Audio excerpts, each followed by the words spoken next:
শাইখ আপনাকে বিদাতীদের অনেক বক্তারা তাফসিরে বাশারি বলে কেন? সেটা তাদের ব্যক্তিগত ব্যাপার। আমাকে যে যাই আমাকে গালি দিলে আমার কোনো আসে যায় না। কেন? আমাকে কেউ গালি দিলে আমি তাকে গালি দেই না, আমাকে কেউ অপমান করলে আমি তাকে অপমান করি না, আমার বিরুদ্ধে কত কথা বলে আমি কিচ্ছু বলি না। কেন? আমি জানি ওর বিরুদ্ধে যদি আমি বলে দেই তাহলে সমান সমান হয়ে যাবে, আর আমি যদি না বলি আমার তো এমনিই নেকি কম, তো পরকালে বিচারের দিন আমি কিছু নেকি পাবো, তো ওইখান থেকে আমার বঞ্চিত হওয়ার কোনো উপায় আমার দরকার নেই। এই জন্য আমি কারো বিরুদ্ধে কিছু বলি না, যার যা বলার দরকার বলে যায়। জিবরাইল আমিন নবীকে বললেন আপনি যা মনে চাই তাই করেন।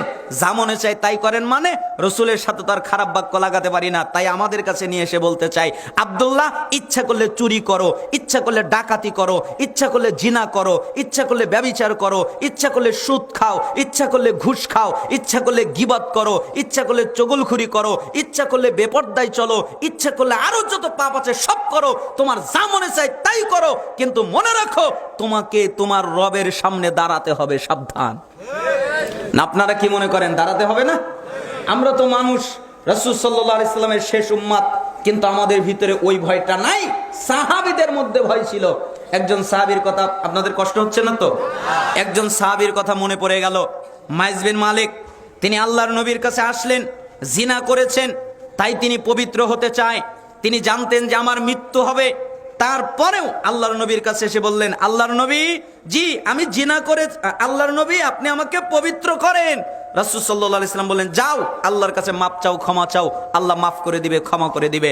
চলে গেলেন, দ্বিতীয়বার আবার ফিরে আসলেন, আল্লাহর নবী জি আপনি আমাকে পবিত্র করেন। তুমি কি আমার কথা বুঝতে পারো না? আল্লাহর কাছে মাপ চাও, ক্ষমা চাও, আল্লাহ মাফ করবে, ক্ষমা করবে, চলে যাও। চলে গেলেন, তৃতীয়বার আবার আসলেন, আল্লাহর নবী একই কথা বলে পাঠিয়ে দিলেন। চতুর্থবার আবার আসলেন, আল্লাহর নবী জি আপনি আমাকে পবিত্র করেন।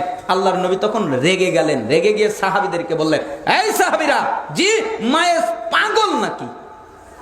আমি ওকে বলছি আল্লাহর কাছে মাপ চাইতে, ক্ষমা চাইতে, ও আমাকে বলে পবিত্র করেন, তো কি পাগল? আমার কথা বোঝে না? সাহাবীরা বললেন আল্লাহর নবী ও পাগল নয়। তখন আল্লাহর নবী আরেকটা কমেন্ট করলেন, ও মদ পান করেছে তাই না, যে বিবেক হারিয়ে গেছে। মদ পান করার কারণে কি হারিয়ে গেছে? বিবেক হারিয়ে গেছে, তাই আমার কথা বোঝে না। সাহাবীরা একজন উঠে নাকটাকে মুখের সাথে লাগিয়ে দিয়ে বললেন, আল্লাহর নবী মদ পানও করে নাই। তো আল্লাহ নবী সাল্লাল্লাহু আলাইহি সাল্লাম বললেন, মদও পান করে নাই, পাগলও না, তে আমার কথা বোঝে না কেন? এই মায়েস কি করেছো বলো? তখন মাইজ বিন মালিক বললেন, আল্লাহর নবী মানুষ যেটা বৈধভাবে করে আমি ওটা অবৈধভাবে করেছি, আমি জিনা করেছি, আমি হলাম বিবাহিত। তখন আল্লাহর নবী সাল্লাল্লাহু আলাইহি সাল্লাম বললেন, আহ কতই না ভালো হতো আমাকে যদি না জানাতে। আমি তোমাকে বললাম আল্লাহর কাছে মাপ চাও, ক্ষমা চাও, আল্লাহ মাফ করে দিবে, তুমি আমাকে জানিয়েই ফেললে। বিচার এখন হবে। সাহাবীরা জি মাইজ বিন মালিককে মাটিতে অর্ধ পর্যন্ত গারো পাথর মেরে মেরে তাকে মেরে ফেলে দাও। পাথর মেরে মেরে তাকে রক্তাক্ত করে মেরে ফেলে দেওয়া হলো। রক্ত এসে সাহাবীদের গায়ে লেগে গেল, তাই সাহাবীরা অভিশাপ করা শুরু করে দিল। তখন রাসূল সাল্লাল্লাহু আলাইহি সাল্লাম বললেন, সাহাবীরা শোনো, মাইজ বিন মালিক যে তওবা করেছে, এই তওবা যদি তামাম পৃথিবীর সমস্ত মানুষের মধ্যে বন্টন করে দেওয়া হয়, তাহলে পৃথিবীর মানুষের তওবা করা লাগবে না, মায়ের এক তওবাতেই ক্ষমা পেয়ে যাবে। তার মানে মায়ের জানতেন আমাকে আল্লাহর সামনে দাঁড়াতে হবে, আমি আল্লাহর সামনে দাঁড়াতে পারবো না, আমার ওই ক্ষমতা নেই, আমার ওই সাধ্য নেই, তাই আমি দুনিয়া থেকেই পবিত্র হতে চাই।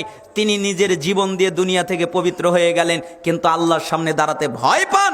আর আমরা মুসলমানেরা কত পাপ করি, কত অন্যায় করি, আল্লাহর সামনে দাঁড়ানোর ভয় আমাদের অন্তরের ভিতরে তখন জাগ্রতই হয় না, তাই না? এই জন্য জিবরাইল আমিন নবীকে বললেন, আপনি যা মনে চাই তাই করেন, কিন্তু মনে রাখেন আল্লাহর সামনে আপনাকে দাঁড়াতে হবে।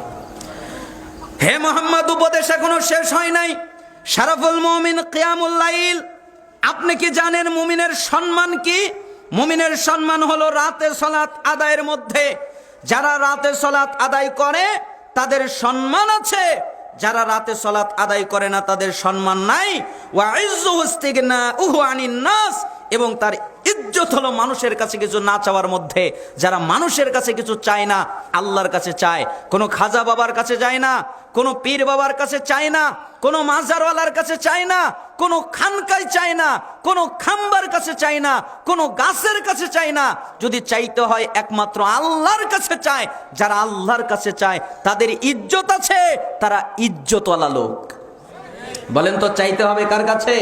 আল্লাহর কাছে।